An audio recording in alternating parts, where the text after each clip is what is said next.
Fi dialogu fuq One Radio immexxi minn Jason McAuliffe, il-Prim Ministru Joseph Muscat tkellem dwar qatt ta' temi.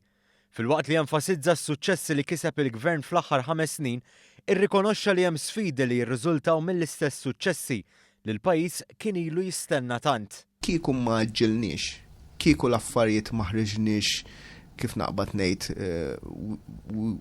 ma kenniex sitwazzjoni li bdejna niġru mal-ewwel. Is-suċċessi li ksibna ma konniex nġibuhom qatt.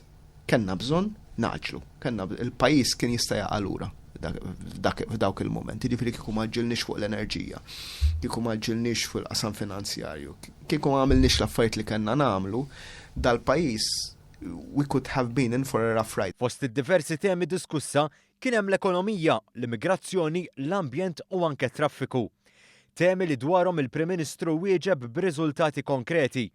Hawn żvela li l-manifest elettorali għall-elezzjoni li ġejja irrid jibni fuq dak li nkiseb fl-aħħar 5 snin. Dawn huma l-idejat, dawn huma il-bidliet li jiena għalija huma the next phase. Jiġifieri il-manifest elettorali tal-Partit Laburista l-elezzjoni li jmissa l-2018 ħajkun il-phase 2 ta' dak li għamilna. Imma li mingħajr dak li għamilna ma jistgħu qatt. Ma naqsux il-mistoqsijiet dwar l-4 snin fit-tmexxija tal-pajjiż.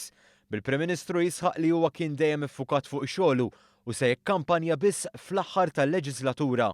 Jien m'iniex interessat noqgħod nagħmel kampanja elettorali, interessat li nagħmel gvern li gverna lil dan il-pajjiż meta tasal il-kampanja elettorali, nagħmilha l-kampanja elettorali nagħmilha bil-kbir.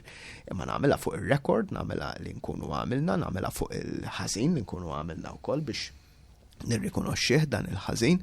Dwar kemm fadal ġranet għall-elezzjoni ġenerali li jmiss, il-Prim Ministru Joseph Muscat sostna li fadal iktar minn sena xogħol xi jsir u l-intenzjoni li l-mandat jitwettaq kollu.